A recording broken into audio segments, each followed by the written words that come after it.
একজন দুইবারের বেশি হতে পারবেন না প্রধানমন্ত্রী, সংস্কার করতে হবে নির্বাচন ব্যবস্থাও। প্রধান উপদেষ্টার সঙ্গে সংলাপে বিভিন্ন দলের নেতারা।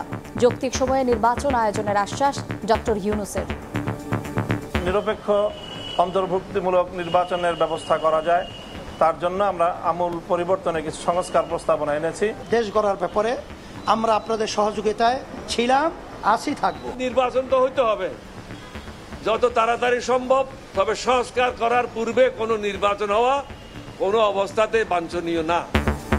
সংস্কারের জন্য অন্তর্বর্তী সরকারকে সময় দেওয়ার পক্ষে বিএনপি। রাজনীতিবিদদের জনগণের সেবক হওয়ার তাগিদ জামায়াতের। ধর্ম যার যার নিজস্ব চয়েস, এর ভিত্তিতে আমরা এখানে মেজরিটি মাইনরিটিতে বিশ্বাসী না।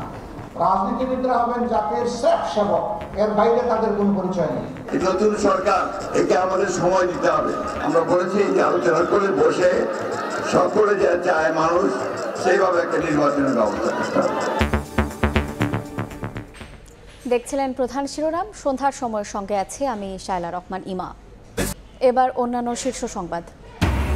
কমল জ্বালানি তেলের দাম, লিটারে 6 টাকা কমেছে অকটেন ও পেট্রোল, ডিজেল 105 টাকা 25 পয়সা নির্ধারণ। মধ্যরাতে কার্যকর নতুন দর, স্বাগত জানালেন সাধারণ মানুষ। জনপদ জুড়ে ভয়াবহ বন্যার প্রভাব, সব হারিয়ে নিঃস্ব লাখ লাখ মানুষ। মৃত্যু বেড়ে 59, ছড়িয়ে পড়ছে নানা রোগবালাই। কৃষিতে ব্যাপক ক্ষয়ক্ষতি, দিশেহারা চাষি। বিশ্ববিদ্যালয় ক্যাম্পাস নির্মাণে গ্রামই বিলুপ্ত। জামালপুরের সাবেক এমপি মির্জা আজমের বিরুদ্ধে অভিযোগের পাহাড়। জমি ফেরত চান ভুক্তভোগীরা, ব্যবস্থার আশ্বাস।